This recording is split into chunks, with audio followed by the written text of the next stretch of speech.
تاڵەبانیەکان، ئاوێزانبوونی تەریقەت و نەتەوە. تاڵەبانیەکان بنەماڵە و بەرەبابێکی کوردن و لە ڕیشەدا دەگەڕێنەوە سەر عەشیرەتی زەنگەنە. سەرنج و ڕای جیاواز زۆرە لەسەر ڕێگ و ڕیشەی ئەم بنەماڵە کووردە، بەڵام نزیکترین ڕا لە ڕاستیەوە ئەوەیە کە ئەم بنەماڵەیە دەگەڕێنەوە سەر مەلا مەحموودی زەنگەنە.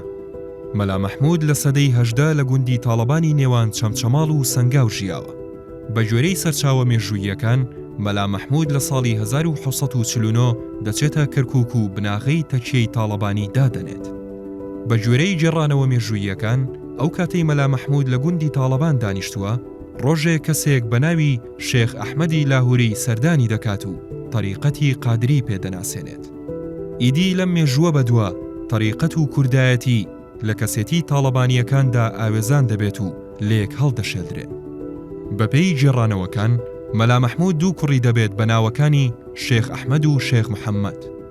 شێخ ئەحمەد دە کوڕی دەبێت کە بە ناوچە جیاوازەکانی کوردستاندا بەگشتی و ناوچەی گەرمیان و کەرکووکدا بڵاوە دەکەن و دەبنە بناغەی دە بنەماڵەی تاڵەبانیەکان.